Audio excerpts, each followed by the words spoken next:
promise you the thoughts of Newcastle manager Eddie Howe. Here he is now.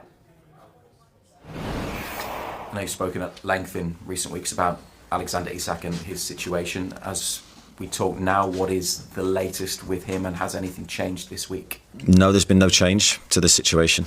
All my focus has been on the training, on Aston Villa, on the transfer front in terms of trying to get players in. And you can imagine that that is all-consuming for me. So Alex's situation's been unchanged for a while, and that will continue to be the case, I think. You've enjoyed a good relationship with him, haven't you, over the 3 years that he's been a Newcastle United player? Given everything that's going on and the difficulties associated with it, do you feel that good understanding is still intact? Yeah, I've had a great relationship with Alex. I think you need to have that partnership with every player. I take my part of that relationship really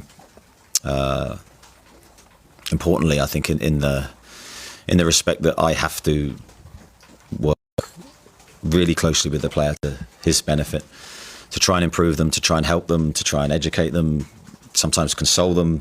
You know, there's so many different emotions that players go through, and I always want to be there for them in every way. And me and Alex have enjoyed a great relationship. I don't think he'd have done as well as he's done without that, and without his teammates, and without the supporters and the backing of the whole football club. So he recognises that as well. He's a highly intelligent person, and he knows he wouldn't have had the success here without everybody connected with Newcastle. So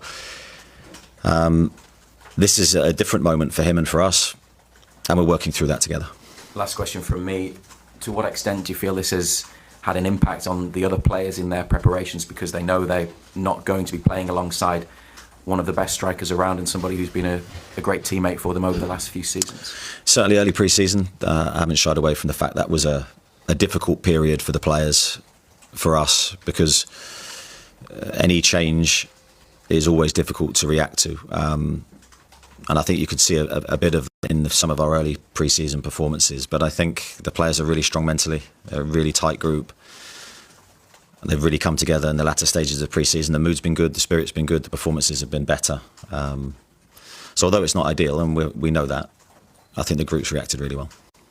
Do you think with what's going on with Alex, and you mentioned a moment ago that the players sort of earlier in the pre-season were affected, do you think in some ways it's maybe brought the rest of the squad closer together?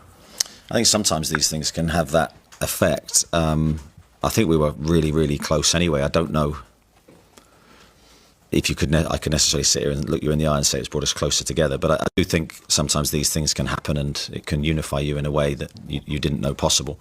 Certainly I think the resolve and the strength of the group is there. They realise that without Alex, everyone's going to have to step up and give more in order for us to get results, because it's not an ideal situation. So I think that's the focus, and that's what we're planning to do.